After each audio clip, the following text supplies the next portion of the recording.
Welcome to English Listening Center. This is a global English podcast channel where you can improve your English listening skills in a clear, simple, and professional way. Here, you will listen to real English and learn useful expressions that will help you understand and speak English better. Stay with us until the end and enjoy the lesson. Don't forget to like, share, and subscribe to support the channel. I'm Emily, and I'm so happy to be here with you all today. Hi, Emily, and hello to our wonderful listeners. I'm Paul, and I'm excited about our topic today. It's something we all experience, English at work. Exactly, Paul. Whether you're just starting your career or you've been working for years, English plays a big role in many workplaces around the world. Today, we're going to talk about some common situations where you might use English at work, like writing emails, understanding reports, and participating in meetings. That's right, Emily. And before we dive in, we have a small favor to ask our listeners. If you enjoy our podcast and find it helpful, please take a moment to subscribe to our channel. It really helps us to create more content for you. Yes, please subscribe. And don't forget to give this episode a like if you find it useful. It lets us know what kind of topics you're interested in. And if you have any questions or comments about today's topic, please feel free to leave them in the comments section below. We love hearing from you. Okay, let's get started. One of the most common ways we use English at work is through emails. Paul, what are some important things to keep in mind when writing professional emails in English? That's a great question, Emily. When writing work emails in English, clarity and conciseness are key. You want to make sure your message is easy to understand. It's also important to use a polite and professional tone. Sure, instead of just saying, "Send me the report," you could say, "Could you please send me the report when you have a moment?" Or, "I would appreciate it if you could send me the report." These phrases sound much more polite. That's a great tip. And what about when you're starting an email? What are some common greetings? That's a great tip. And what about when you're starting an email? What are some common greetings? Well, if you know the person's name, you can start with "Dear Name," followed by a comma. For example, "Dear Sarah." If you're writing to a group of people and you don't know everyone's name, you could use "Dear Team" or "Hello Everyone." That's helpful. And what about closing an email? Common closings include "Sincerely," "Best regards," or "Thank you," followed by your name.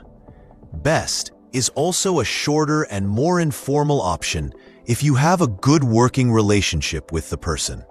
Good to know. Now, let's talk about the body of the email. What should we keep in mind when writing the main message? Be clear about the purpose of your email right from the beginning. State what you need or what information you are providing. Use short paragraphs and bullet points if you have multiple points to make. This makes the email easier to read and understand. That's excellent advice. Nobody wants to read a long, rambling email. And what about attachments? How should we handle those? If you're attaching a file, make sure to mention it in the body of your email. For example, you could say, "Please find attached the report for your review."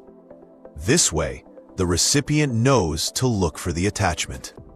That makes sense. So, to summarize for our listeners, when writing emails in English at work, remember to be clear, concise, polite, and professional. Use appropriate greetings and closings, and always mention any attachments. Exactly, Emily. Now, let's move on to another important aspect of work life: understanding reports. Reports can sometimes be filled with technical terms and data. What are some strategies for understanding them better in English? That's a great point, Paul. Reports can definitely seem intimidating at first. One important strategy is to familiarize yourself with common business vocabulary related to your field. There are many online resources and glossaries that can help with this. That's a good idea. Also, don't be afraid to ask for clarification if you don't understand something. If a term or a piece of data is unclear, it's better to ask a colleague or your supervisor for an explanation. Absolutely. It's much better to ask than to make assumptions based on a misunderstanding. Another tip is to look for summaries or executive summaries at the beginning of the report. These usually provide a high-level overview of the main findings and conclusions. Yes, those summaries can be very helpful for getting the main points quickly. Also, pay attention to any charts, graphs, or tables included in the report. These visual aids can often help to illustrate complex data in a more understandable way.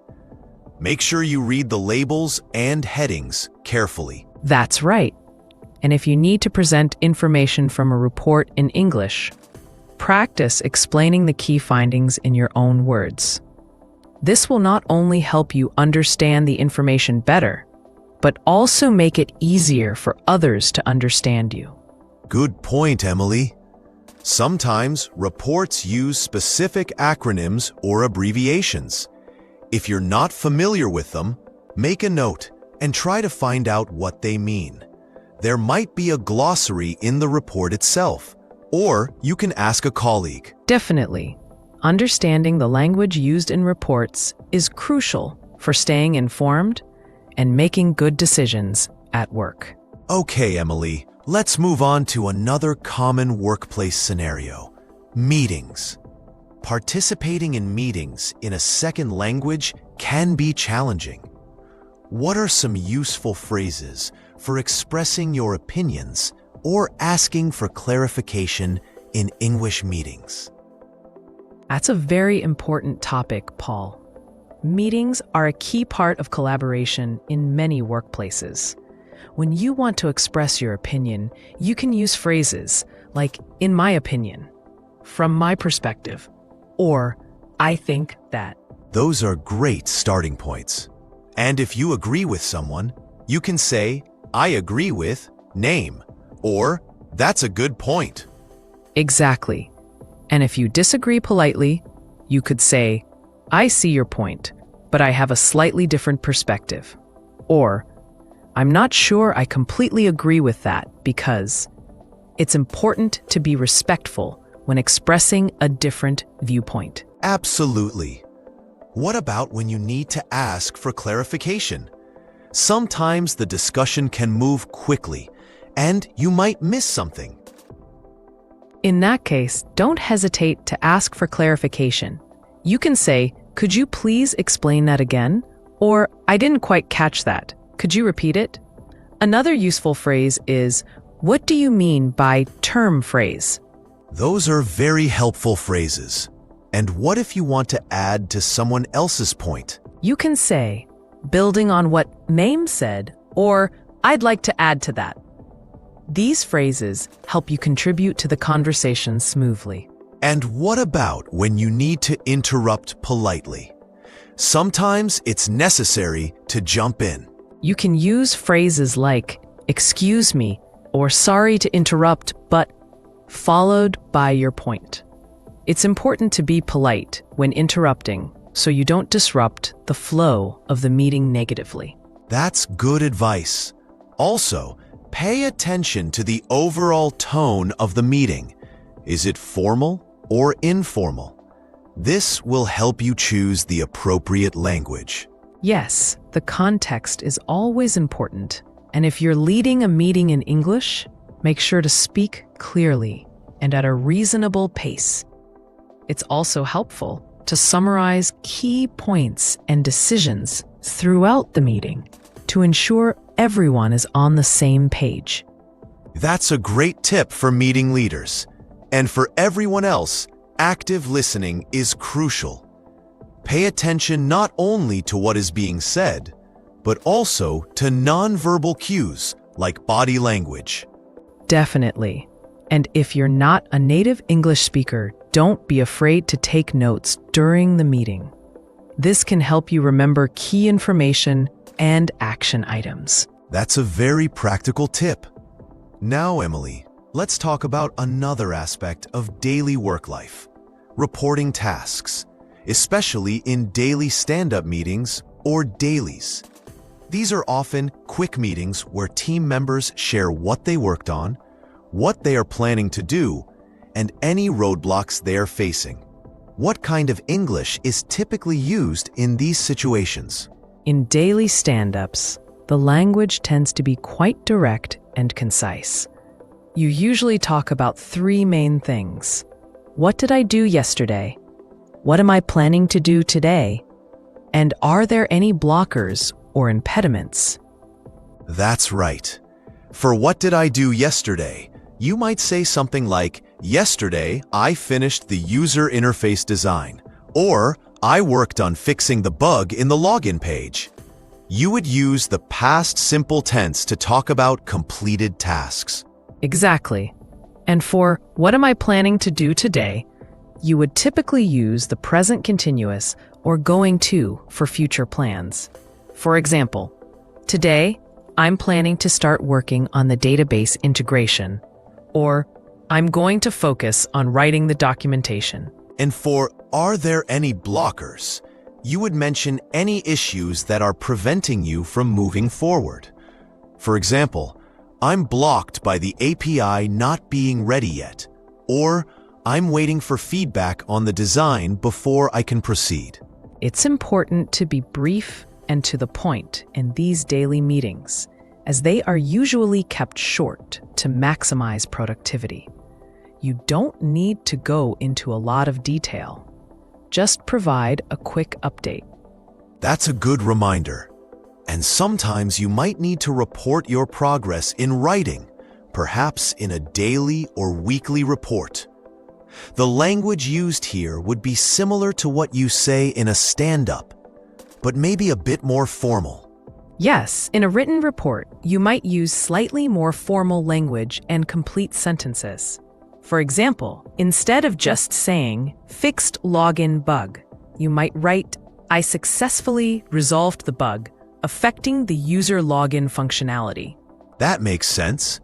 And what about when you finish a task? How might you communicate that to your team or manager in English? You could say something like, I've completed the task name, or the feature report document is now finished. You might also want to mention any next steps, or if you need any further action from others. For example, I've completed the first draft of the report and have sent it to you for review. That's a good way to communicate completion. Now, Emily, let's think about one-on-one meetings with your boss or supervisor. These can be important for discussing your performance, goals, and any challenges you might be facing. What kind of English is useful in these situations? One-on-one meetings often require a more thoughtful and detailed approach to communication. When discussing your performance, you might use phrases like, I believe I've made good progress on project goal, and provide specific examples to support your statement. Yes, it's always good to back up your statements with evidence. If you've exceeded expectations in some area, don't hesitate to mention it. For example, I was able to complete the project ahead of schedule and under budget. And if you're facing challenges, it's important to communicate them clearly and professionally. You could say, I'm currently facing a challenge with issue, and then explain the situation and any steps you've taken or need to take to resolve it. It's also a good opportunity to ask for guidance or support from your manager. You could say, I would appreciate your input on how to best approach problem, Or could you provide some guidance on topic? Definitely. These meetings are also a good time to discuss your career goals and professional development. You might say, I'm interested in developing my skills in area, or I'm looking for opportunities to take on more responsibility in area. That shows initiative and helps your manager understand your aspirations. Remember to listen actively to your manager's feedback and ask clarifying questions if needed. Absolutely. And it's always a good idea to prepare for these meetings beforehand. Think about what you want to discuss and make some notes if it helps you stay organized. That's excellent advice. Being prepared will help you communicate more effectively and make the most of the meeting.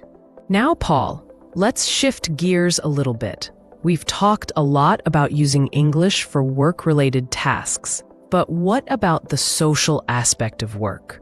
How do we use English to connect with colleagues and maybe even make plans after work? That's a great point, Emily. Building good relationships with your colleagues is important for a positive work environment. Casual conversations in English often use more informal language.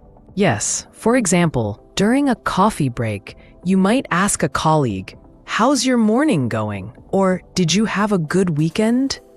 These are simple ways to start a friendly conversation. And if you want to talk about your weekend, you could say, "I had a relaxing weekend. I went for a hike." Or, "It was a busy weekend. I visited my family."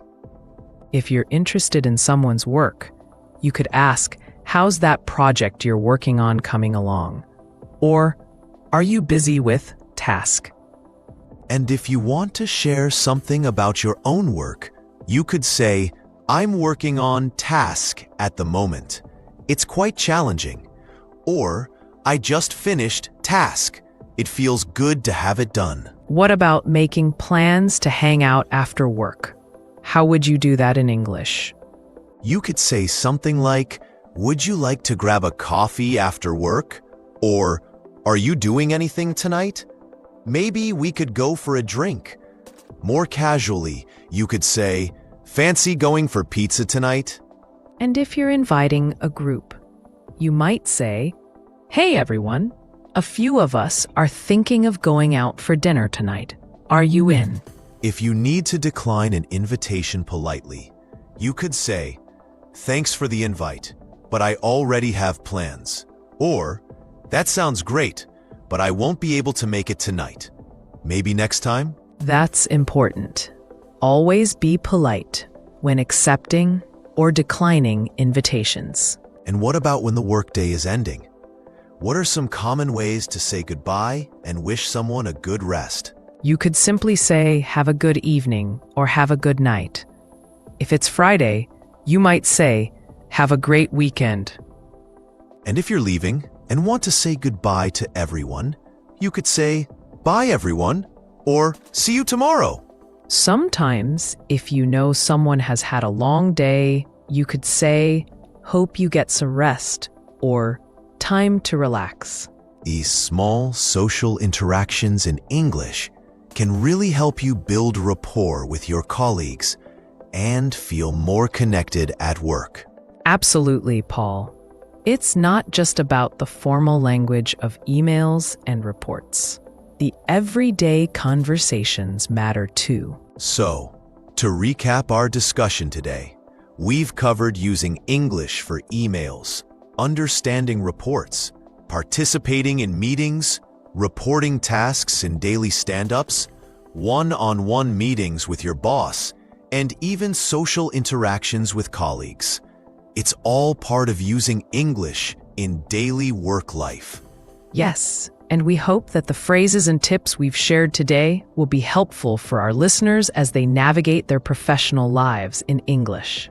Remember, practice makes perfect, so don't be afraid to use English whenever you have the opportunity. That's right, Emily. And don't worry about making mistakes. Everyone makes them when learning a new language. The important thing is to keep practicing and learning. And on that note, we're coming to the end of our episode today. Thank you so much for tuning in. We really appreciate you spending your time with us. Yes, thank you everyone. And before we go, we have one last request. If you enjoyed this episode and found it informative, please subscribe to our channel if you haven't already. And please share this episode with anyone you think might find it useful. The more people we can help learn English, the better. And don't forget to leave us a comment below. We'd love to hear your thoughts on today's topic or any other suggestions you might have for future episodes. We read all your comments and appreciate your feedback. Thank you again for listening, and we look forward to speaking with you in our next episode. Thank you for watching. If you enjoyed this video, please like, share, and subscribe to English Listening Center for more English listening practice.